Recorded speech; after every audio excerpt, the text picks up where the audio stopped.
Thank you for joining a conversation about practicing the words, works, and ways of Jesus. I'm Steve Griffin, and this is Formation Through Following. Hey friends, let's talk about signs.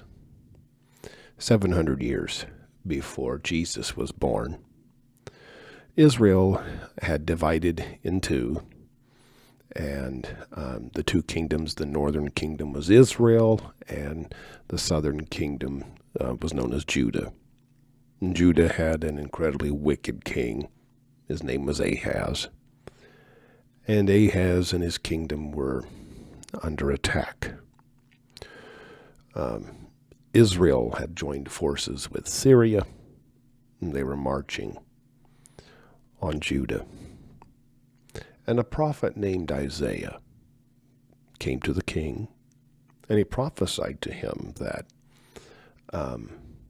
the attack of the two kings would not succeed. It would ultimately fail.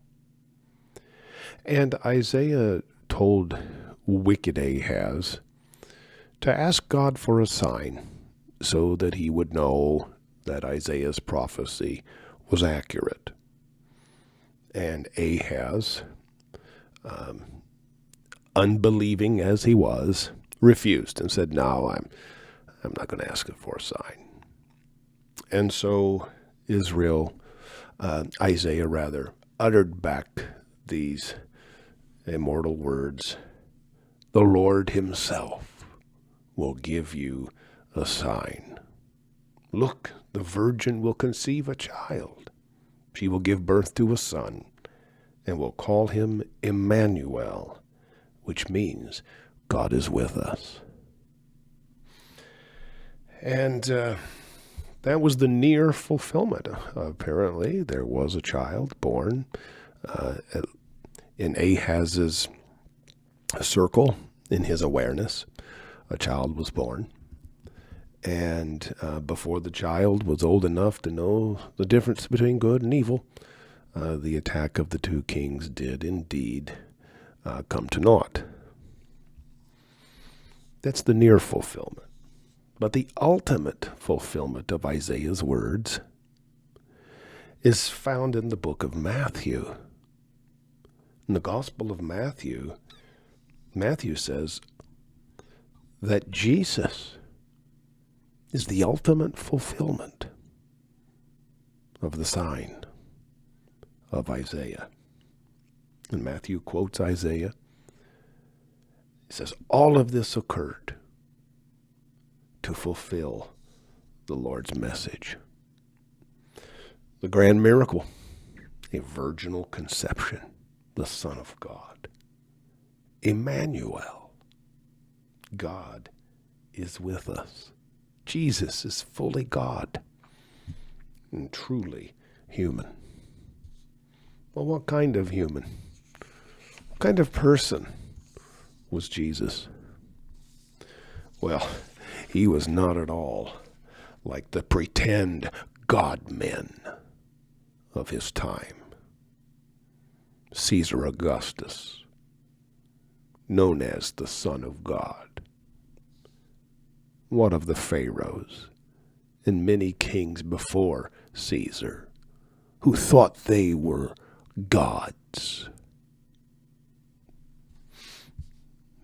Jesus isn't at all like those people. The true Son of God is the loving Christ. He does not come to us with a love of power. Rather, he flips it. He comes to us in the power of love. And so when we think about, as Jesus followers, that term God is with us, of course we think of Jesus as being truly human, fully God. But let's think about it in another way. What does it mean that God is with us?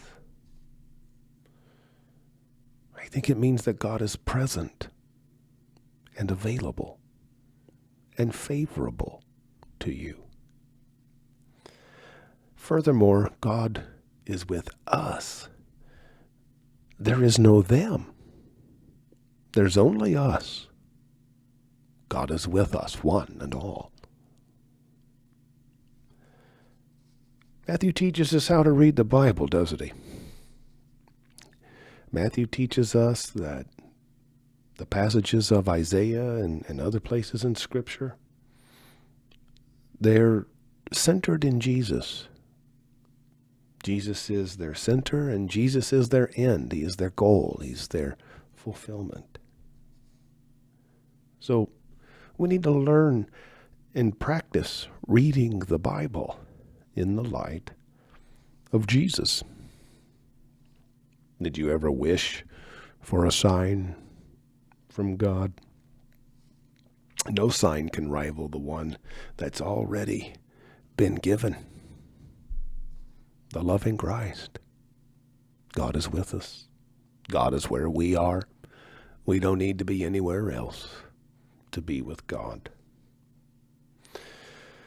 If we're not careful, we may see signs that aren't actually there.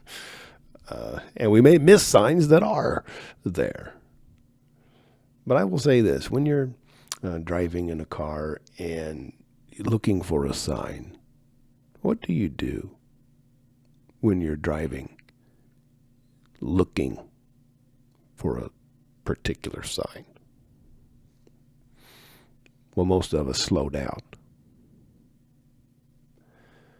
Maybe we need to slow down. Practice stillness and silence and solitude. See the signs. Also realize that signs are best discerned in community with people you trust. God is with us. The question is, how can we be more with God? I mean, how can you and I be more present, more available to God? Ask yourself this question. Could I be a sign of God to others? I believe you can. How so? In many ways. But Jesus is the loving Christ. He is a loving person. The surest sign that you have been with Jesus is that you are being and becoming a loving person yourself. Well, that's all for now. If you leave a comment or question, you can join the conversation. Until next time, show the world a Jesus-looking God.